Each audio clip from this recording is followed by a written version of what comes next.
Olá, amigos, vamos dar prosseguimento ao nosso estudo de pilares, fazendo o quarto exemplo, que consta inclusive do e-book.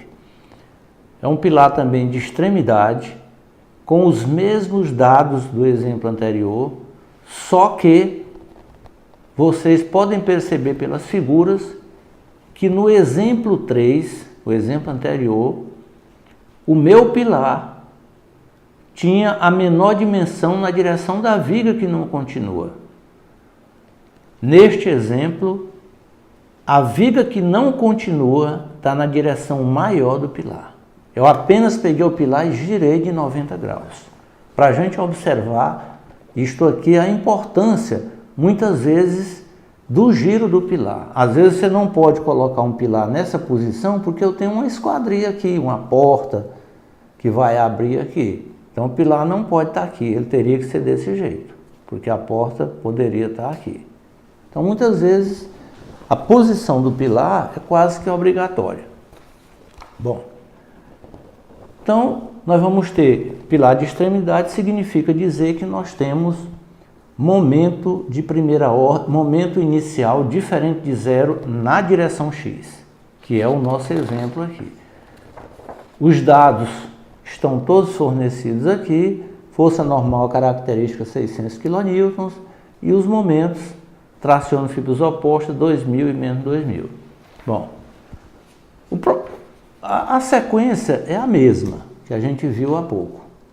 Nós vamos ter esforço normal de cálculo, ND, gama F, eu já nem multipliquei aqui por gama N, porque o pilar menor dimensão é maior do que 19, maior ou igual a 19.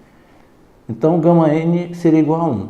Então, dá 1,4 vezes 600, dá 840 kN, é a força normal de cálculo.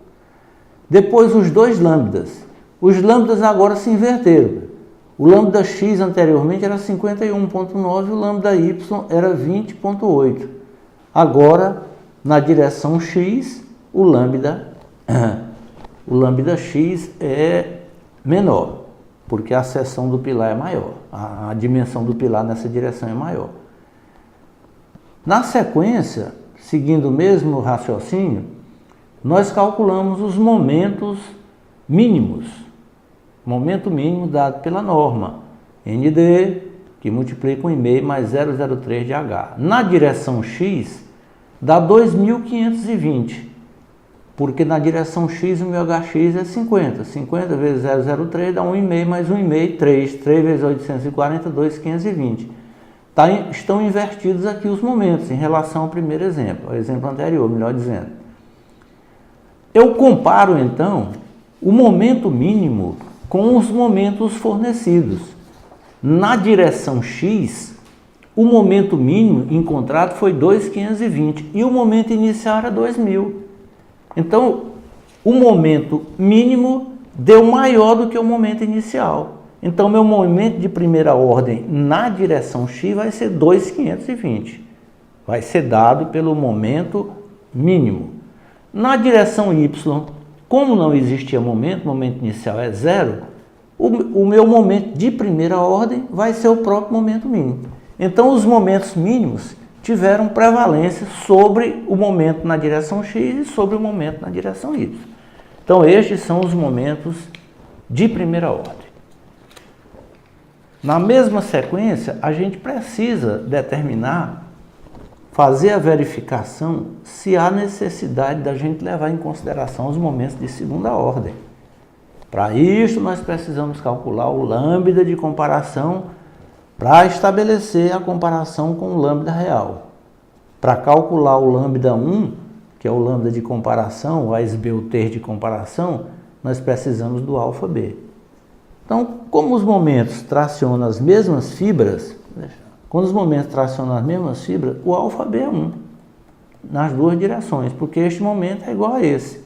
Então, quando eu divido MB por MA, eu vou encontrar o quociente 1. Então, isso aqui sendo igual, isso aqui sendo igual, meu alfa B vai ser 1, porque esse aqui vai ser 0,4, 0,6 dá 1. Então, nas duas direções é 1. Então, calculo o meu lambda 1x, que é momento de comparação, a SBOT de comparação na direção X, encontro 25,8 vale 35. O meu lambda X é 20,8 e o lambda 1x é 35. Então não precisa considerar nessa direção. Por quê? Porque o lambda real é menor do que o lambda de comparação, que já é o mínimo. Na direção Y, nós vamos encontrar o lambda 1y 26,3, a norma estabelece que o menor valor é 35. Então, lambda 1y é 35. Lambda y é 51,9, é maior do que 35. Então, nós temos que considerar os efeitos de segunda ordem na direção Y. Ok? Bom, fazendo as mesmas continhas aqui que a gente fez anteriormente, utilizando o método pilar padrão com curvatura aproximada, nós temos o Ni, que é aquele fator ou aquele coeficiente que vai reduzir a força normal para poder a gente entrar num ábaco, estabelece que ele vale ND dividido por AC dividido por FCD. Encontramos 0,47, que é menor do que 0,5. Lógico que a gente tem que adotar 0,5, porque é o valor mínimo dado pela NBR 6118 2014. O meu E2Y, eu só preciso calcular o E2Y, porque o E2x não há necessidade. Por quê? Porque o lambda x deu menor do que o lambda 1x. Então calculo L é y ao quadrado sobre 10, que multiplica a curvatura, que é 1 sobre o raio, 1 sobre R. Tá? 1 sobre R é a curvatura. Então 1 sobre R é 0,005 dividido por HY mais 0,5. Então quando eu substituo, acho minha curvatura 2,5 vezes 10 elevado a menos 4 centímetros a menos 1. E aí eu posso calcular o meu E2Y, que dá 2,25. Então se vocês observarem aqui, o meu MSD total na direção X é o alfa BX, que é 1, multiplicado pelo momento de primeira ordem, que é 2.520, mais o NSD, que é 840, mais o E2x é 0. Então, meu momento total é o próprio momento de primeira ordem. Na direção Y, nós vamos entrar com o efeito de segunda ordem. Por quê? Porque o lambda x foi maior do que o lambda y foi maior do que o lambda 1y. A SBOT real se deu por um valor superior ao valor da SBOT de comparação. Então, quando a gente faz essa continha, nós encontramos aqui momento de primeira ordem, momento de segunda ordem, dá 3.654, que é maior do que o momento de primeira ordem, momento mínimo. Da mesma maneira, nós temos aqui as figurinhas. Seção A, topo do pilar, seção B, base do pilar, e seção C, uma seção intermediária.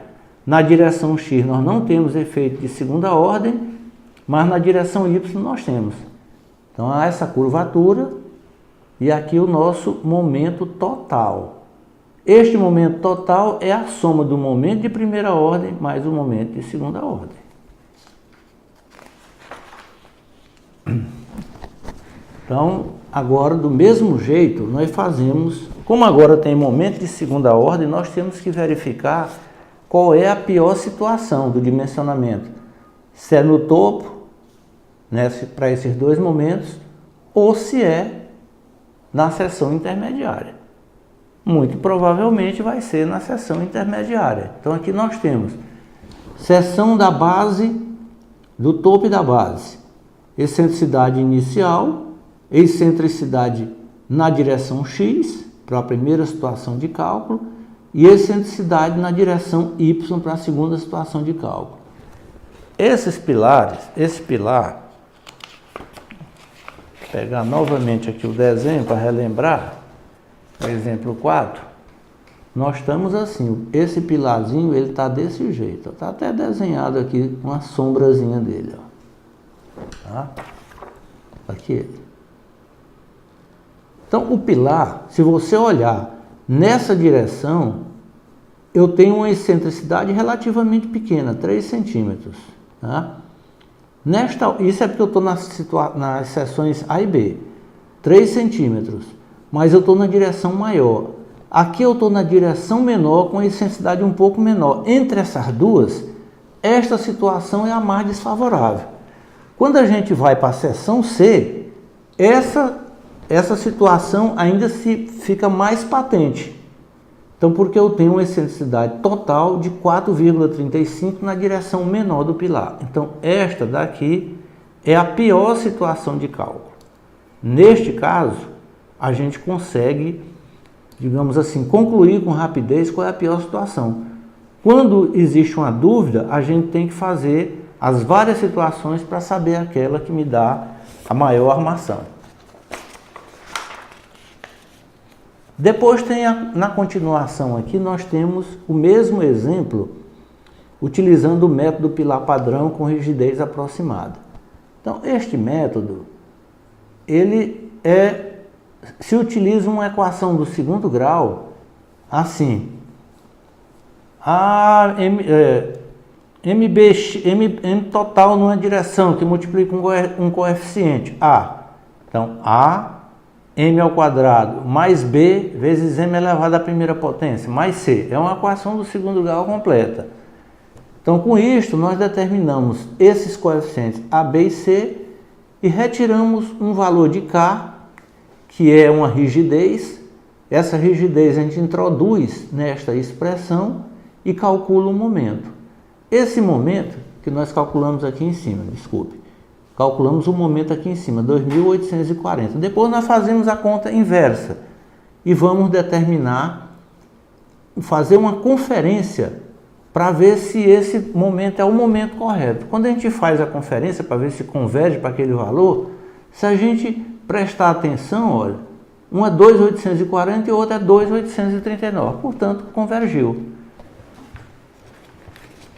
Então, com isto a gente faz o cálculo.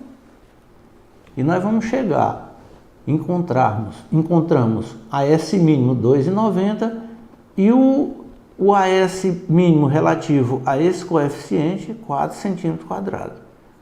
Então, são as mesmas barras do exemplo anterior, 6 φ de 10 milímetros. Ok, pessoal? Por hoje a gente vai ficar por aqui. Um grande abraço.